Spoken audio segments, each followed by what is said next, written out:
ماشي يا جدعان، لو عايزيننا نبطل نشجع كورة قولوا لنا عشان ناخدها من قصيرها. لو عايزيننا نبطل نشجع كورة قولوا لنا، بدل ما نقعد ونتفرج ونصحى من سبحية ربنا ونروح نذاكر فرق ونقول لكم نقط وقوة ضعف الفرق وننزل نلاقيكم بالمستوى ابن القرف ده، ابن القرف ده. حرام علينا، حرام عليكم انتوا مش علينا احنا، حرام عليكم، حرام عليكم.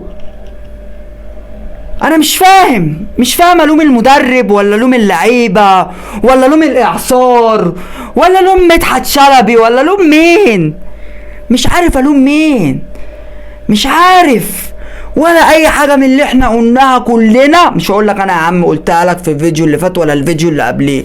الناس كلها بتقول فين ديانج، الناس كلها بتسأل ليه بنلعب من غير هاف رايت بنجيب زيزو في نص الملعب.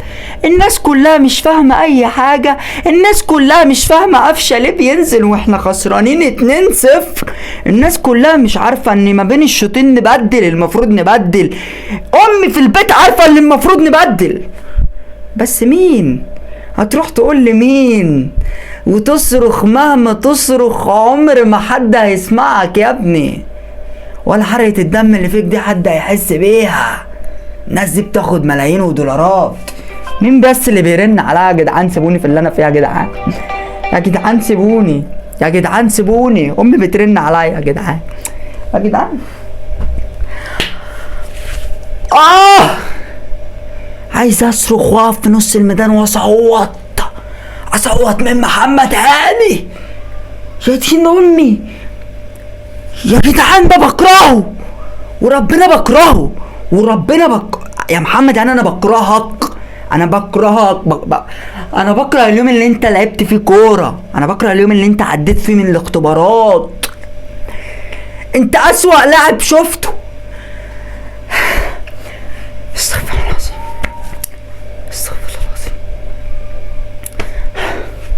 الاهلي بيلعب بخطة محمد هاني، باك رايت، اعظم باك رايت انجبت البشرية. داري ياسر، باك ليفت يحيى عطية الله، اللي يا جدعان صوتنا اتنبح. فين يحيى؟ فين يحيى؟ جبنا كوكا من نص الملعب عشان يلعبوا باك ليفت ومعانا يحيى. كابتن عماد النحاس طبعا اللي قاعد يشيب بكوكا مع المدرب. انا عارف يا كابتن، انا عارف يا كابتن انت بتحب كوكا. في نص الملعب ده نلعب بمروان عطية، اعظم ديفندر شافته عيني، اعظم ديفندر شافته عيني جه الاهلي. حاجه كده عاليه قوي، ولا تقول لي حسام عاشور ولا تقول لي شوقي، حاجه عاليه قوي. عشان برضه حمدي فتحي علامه استفهام اكبر من برج ايفل النهارده. وبين رمضان اللي يا جد اسطوره، اسطوره يا جدعان. حرام اللاعب ده يا جدعان يجي الاهلي، وقسما بالله انا مستخسرك فينا يا ابني، يا ابني. ايه ده الوحيد اللي كان بيلعب. عشان نروح بقى للنص مليار جنيه اتدفعت في صفقة تريزيجيه. نص مليار جنيه يعني اتجوز انا وابن خالتي ونطلق خالتي ونجوزها لواحد تاني، وعمي يتجوز وعياله يتجوزوا والعمارة كلها عندنا تتجوز، وهناك برضو الناس في الميدان بره تتجوز، والزاوية الحمراء نخش نجوزها، ونبني برج ونبني نادي، ونبني مركز شباب نلعب فيه عيال ونشوف فيها مواهب، نطلع موهبه عشان تيجي بقى تلعب بالنص مليار جنيه اللي اتصرفت على تريزيجيه. شفت كنا هنعمل ايه يا تريزيجيه بالنص مليار اللي اتصرفت عليك؟ شفت يا تريزيجيه؟ نص مليار جنيه ده انا كنت ممكن اعمل كوبري هنا يطلع نط من الشباك هنا اطلع على التتش بالنص مليار، عشان تيجي تعمل لنا ايه؟ فلوس. وربنا هنترفع علينا اهدار مال عام على صفقه تريزيجيه. اسوأ ماتش شفته لتريزيجيه في حياتي من ساعة ما تريزيجيه لعب كورة. اسوأ ماتش لتريزيجيه من ساعة ما تريزيجيه لعب كورة. عشان نروح بقى لهدفنا. اللهم صل على النبي، اللهم صل. ربنا يحرسك يا حبيب قلبي يا وسام يا ابو علي. انت ليه مصر تخليني افقد ذرة حب ليك؟ انا بحبك وبعشقك وبحبك في الملعب، بس ليه مصر تخليني اكرهك يا ابني؟ ليه مصر تخليني اشتمك؟ ليه مصر تخليني اقول مالك انت مبرشم ولا رافع حبايه جبماج ولا في ايه مالك؟ ولا في ايه مالك؟ ليه؟ ليه يا وسام؟ ليه العمش وليه العته وليه التوهان وليه كل خبطه؟ ما انا قلت يا جدعان في الفيديو اللي فات يا جدعان الماتش ده عايز جريديشار، وجريديشار نزل الشوط التاني وخبط في المدافعين وخد لك كرة ولعب. انا عارف وانت مش عارف يا ريفيرو، بتاخد ملايين ومش فاهم. ما هو ده ماتش جريديشار، ما هو ده ماتش جريديشار من الاول. انا كنت عايز جريديشار من الاول عشان الالتحامات القويه اللي احنا شفناها باللاعب جزارين البرازيل، دول جزارين، فالمفروض لاعب بدني عالي، والمفروض ديانج مكان حمدي بدني عالي عشان يعرف يحتك. بس محدش عارف حاجه، محدش فاهم حاجه في الدنيا، ولا عماد النحاس فاهم، ولا ريفيرو فاهم، ولا محمد يوسف فاهم، ولا في حد فاهم. وتصرخ مهما تصرخ محدش هيسمعك.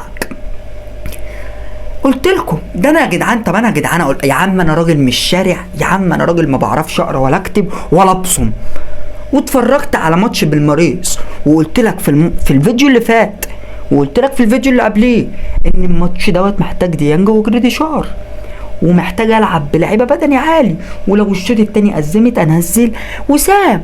بس ولا حد سمع ولا حد شايف. انا يا جدعان ما بفهمش كوره، انتوا ناس بتفهموا وبتاخدوا ملايين ودولارات، ليه ما عندكوش بعد نظر؟ انا اراهن ان ريفيرو ده ما اتفرجش على ولا ماتش بالماريس، ولا يعرف بالماريس دي لعب الكوره ازاي. اراهن ابيع كبدي لو شفت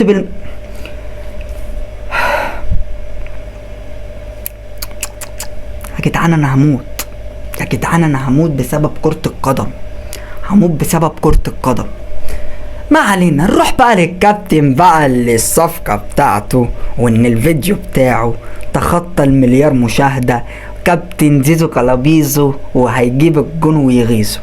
يا كابتن زيزو انا مش عارف اجي عليك، طيب انت بتلعبش في مكانك وبيلعبك في نص الملعب، بس انت جيت في اخر كام 10 دقايق جيت مكانك الطبيعي، جيت تلعب مش مكانك الطبيعي، جيت تلعب في ناحية اليمين، تعمل لي مسباص ومش عارف حاجة، وبتقع على وشك ومش فاهم انت فين، ومش عارف انت جيت في منين، وعمال تفكر في حاجات وفي قصة شعرك اللي شعرك مش عارف اتكلم عليك، ولا عارف اقول دي غلطتك انك مش عارف تلعب، ولا اقول ان ده مش مكانك، ولا عارف اتكلم، مش عارف الومك ليه حبيبي؟ انا اولى الوم نفسي ولا اعذرها. انا مش فاهم ولا هجمه يا جدعان. رحنا مش عارف اقول لك الاهلي لعب الماتش ده غير ان الاهلي ماسك الكوره. الاهلي يا جدعان، ده الاهلي يا جدعان، لاعب ماسك الكوره، خسران 2-0.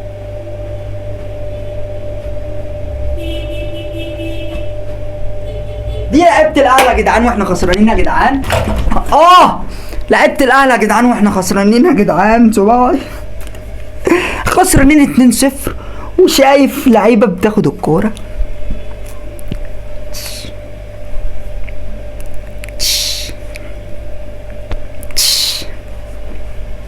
وبقى المفروض بقى المدرب ياخد باله اللي احنا خسرانين 2-0، خسرنا واحد، لا دخل فينا جون، فكك من التاني، دخل فينا الاولاني. كابتن الفار المدرب بتاعنا ده شبه الفار الطباخ. انزل ديانج، بس ديانج مش عارف ديانج ماله اسود، لا اسود. الماتش ده مش عايز حد اسود، احنا خطتنا كلها بيض. انزل لاعب اسود من ممكن العيال ما تعرفوش، لا انا انزل العيال بتدخل جامد، العيال تدخلاتها عنيفه. مين عندي قوي بره؟ محمد مجدي قفشه، شبه بتاعي هو دوت. العيال هتنزل فوق هيقول هينزل ياخد العيال يشخط شخطتين يخوفه، فينزل محمد قفشه. هو قفشه اللي قادر يغير نتيجه اللقاء. انزل يا قفشه. تبديل بن شرقي هي الوحيده الصحيحه، عشان تريزيجيه مش فاهم اي حاجه في الدنيا. فكابتن ريفيرو اللي انا عارف من اول يوم يا ابني جيت النادي، والفيديو اللي انا كنت بتكلم عليك فيك قلت انت مش هتكمل، انت مساعد. ايه ده؟ دي نغزه دي ولا ايه؟ مفيش بق ميه جنبي حتى. عادي يا جدعان عادي، في امل بقى نصعد، في امل لسه. بس مين هيصعدك؟ مين المدرب اللي هيساعدك؟ مين اللعيبه اللي هتصعدك؟ مين؟ ما تحطش امل يا ابني. هو في امل بس ما تحطش امل عشان ما تعشمش.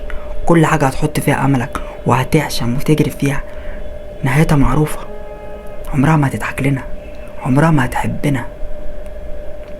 نحط امل في ليه ونعشم؟ ما نعيش عادي. ليه نطمح ونعلى؟ في الاخر الظروف خارجه عن ارادتنا، في الاخر بيتداس علينا وبننزل تحت سلسفين الارض ويتداس علينا ويا ريت بيتداس بس ده بنروح ونيجي وتمطوحنا لحد ما تسفلتنا. علينا بسقف طموحنا ليه؟ احنا نرجع نلعب كهربة اسماعيلية، نرجع نلعب وادي دجلة، نرجع نلعب الناس دي مقاولين العرب ونقزح معاهم. لكن ايه اللي ودانا احنا؟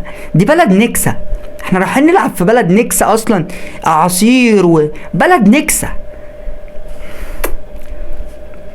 طب انا هقفل بقى كده عشان انا كده بلبخ، ولو قعدت اكتر من كده هقول الفاظ بذيئة. انا مش عارف، انا ماشي يا جدعان وحد بقى يوجد لي انا حل. انا خلاص فقدت الامل يا عم وخلاص، مش عارف اقول حاجة، مفيش حاجة اقولها غير انك تاخد تاكلها. انا ماشي يا جدعان، سلام يا جدعان.